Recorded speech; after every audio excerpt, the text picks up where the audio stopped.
I'm still Pierre Roman, and with me I'm joined with John Marlin to talk about Azure Stack HCI. HCI is the name, future is the game. Yes. So, Azure Stack HCI has been a big thing. There's lots and lots of interest. What can you tell me about it? Like, look, share the wealth, my friend. Basically, we've got a lot of new stuff coming. Okay. We've got a lot of it's really taken off. We've been on an upward trend. Absolutely. For our deployments of HCI since the very beginning. Okay. Which is really exciting. We've had a lot of requests, a lot of things that people want to know about, and what are we doing? What are we doing next? Okay. These So are what the are things we? we want to see? What are those things we're doing next? For example, from a software-defined storage perspective, we're going to do things such as, in 2019, we had announced 4 petabytes raw storage as a maximum size. In Windows Server vNext, we're actually going to increase that to 16 petabytes. Okay. So we're giving a lot more space for people who want it, especially in the backup scenarios. Okay, but that's not in the current version. That's vNext. That's vNext. 16 petabytes. Correct. Wow. It's 4 petabytes right now.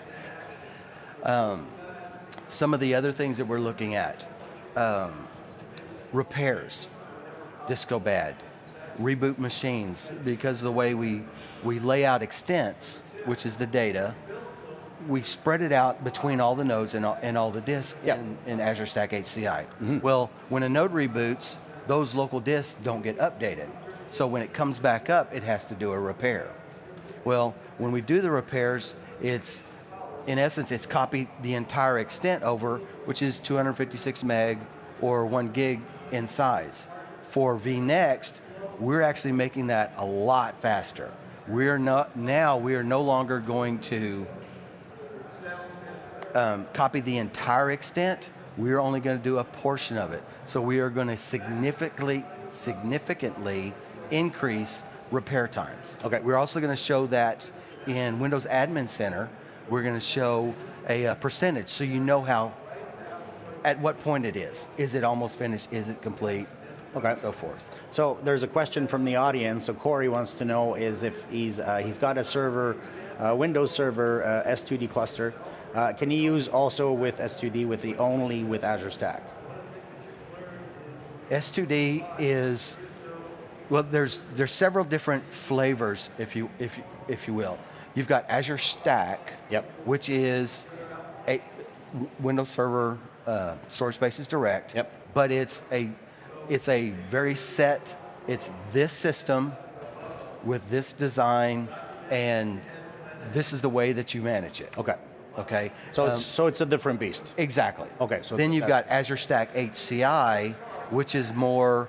It's all the various different brands. We work with a lot of our partners on testing and configuring systems based on, so much disk space, so much NVMe, Optane memory, HDDs, just all sorts of different type combinations where you as an admin is a little more, you're responsible for updating it and setting it up, versus Azure Stack, it's in essence, one is a managed platform, the other one isn't. It's different ways that we're doing Azure Stack. Okay. Or the Azure Stack family. Okay. It's just a different way of managing. Do you want us to help manage it, or do you want to be able to manage it? Okay, and that leads me to a next point and a question that I've gotten before is, this is great, we have lots of partners that are doing wonderful platform like Azure Stack HCI in a box. Like you can buy it in 2, 4, 16 cluster node configurations. What if you want to build one for yourself, for your lab environment, for example? Our recommendation has always been go with a partner solution. Yes. And the reason being is that it is a fully tested, fully certified solution. They do testing from the network stack, the storage drives, versus piecing together stuff, because what can happen and what we've seen is we've had some customers that would get, say, like commodity drives, which for storage spaces direct to work properly, we need server class type drives. So you're going to run into performance problems, you're going to run into other problems. So you can if you want to, we do have the compatibility list out there if you want to piece it together, but our recommendation, go with the true certified tested solution. Purpose-built solutions. Exactly. Okay. Oh, and I heard about this thing called Stretch. Yes, Stretch is something that has been asked for forever. Yes. And it's one of our really big features. We're going to now be able to stretch storage spaces direct, where you've got nodes in one site, nodes in another site. We use Storage Replica to replicate the data. We're also going to be making it easier to configure for everybody, because we're going to do a lot of it for you. Okay. So whenever you go and install failover clustering, we're going to detect, are you on different sites? We'll go by either if sites are set up in Active Directory or by IP schemes, and we'll set up sites that way. Okay, so one on one site in one geography location, one in another geography location. Managed the same way by... Correct. Okay.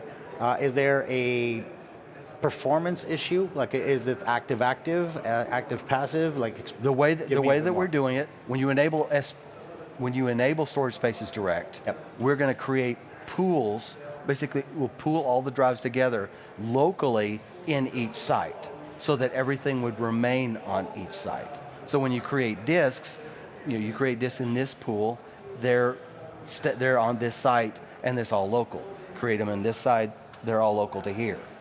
Now, you can run in an active-active configuration, which basically means this site is holding and running roles or virtual machines. This site is running roles and VMs.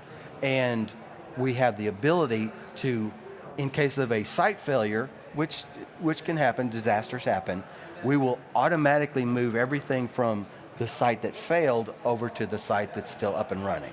So it's really important to understand that it's more of a DR solution and not an HA solution. Correct. Okay. It's both, but this is specifically targeted towards the DR solution, which we never had a good story on. Okay. From a storage spaces direct. From a storage space direct.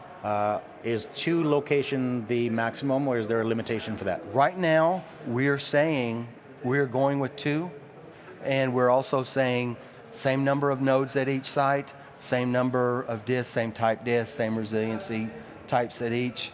Now, we could go with other sites as well, additional sites, but for right now, we're gonna hold it to 2, subject to change closer to release. So, okay, well, if it's really a DR or disaster or business continuity type planning tool, we really, 2 is what we want to start with, really. Correct.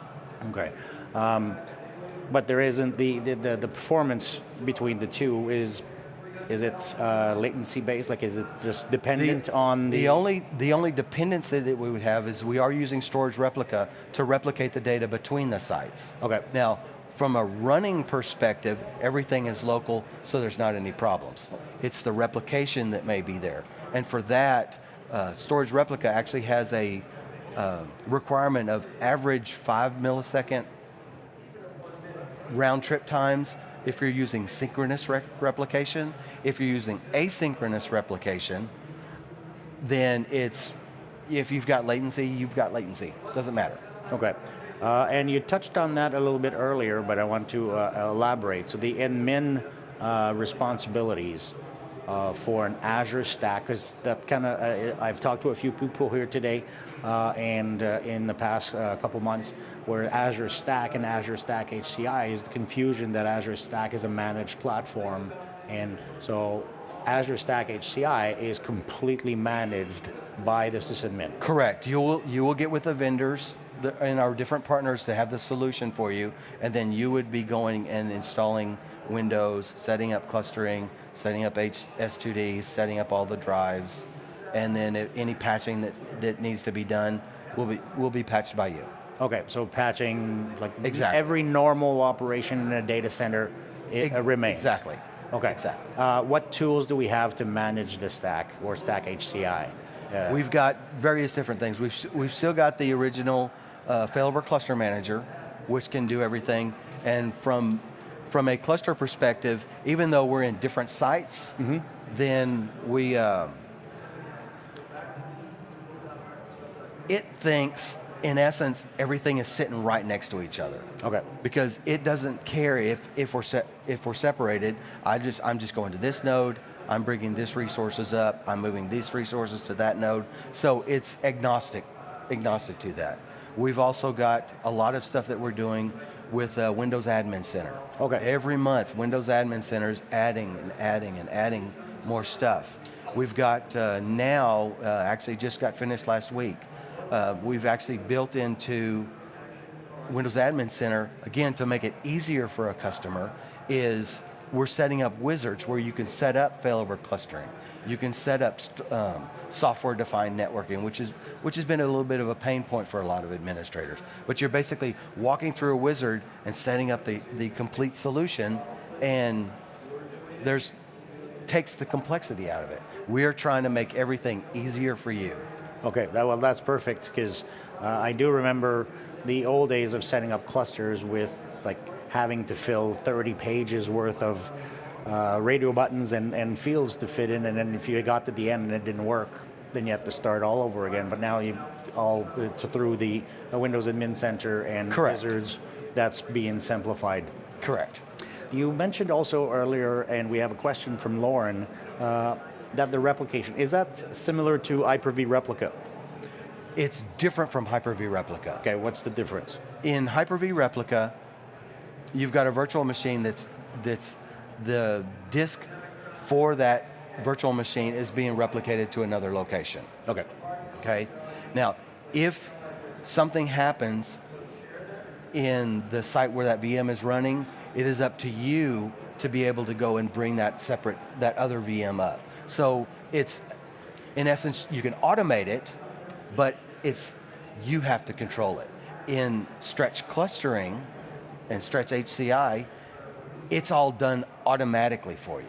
Now, because it's automatic, we're using Storage Replica to do it. The differences is, with Hyper-V Replica, we're copying all the changes that are made are saved locally, and then it's either 30 seconds or 5 minutes or 10 minutes, I believe it is what the settings are. It will take all those changes and copy them over. Send the deltas. Right, so it's, in essence, it's an asynchronous only type of solution versus with Storage Replica, synchronous, as it's getting changed, it's getting written to both locations. So in case of a failure, it moves over automatically. Storage Replica does what it does in the background to bring the drives up, and then the virtual machine comes up, and you're all done. So there's a lot less chances of missing some transaction in that 5, 10, or 40, 5 mission. Exactly. Okay, so that's perfect. I hate to bring it up, but we've got one more minute. The name change, does that change anything from Windows HCI to Azure Stack HCI? We're trying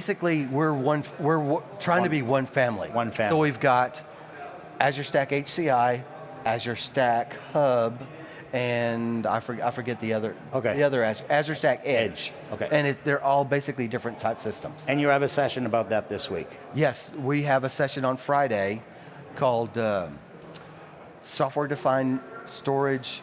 Futures of software-defined storage and software-defined networking. And I'm getting the number here, it's BRK3251. Correct. So if you want to know more about this, go see John at BRK3251.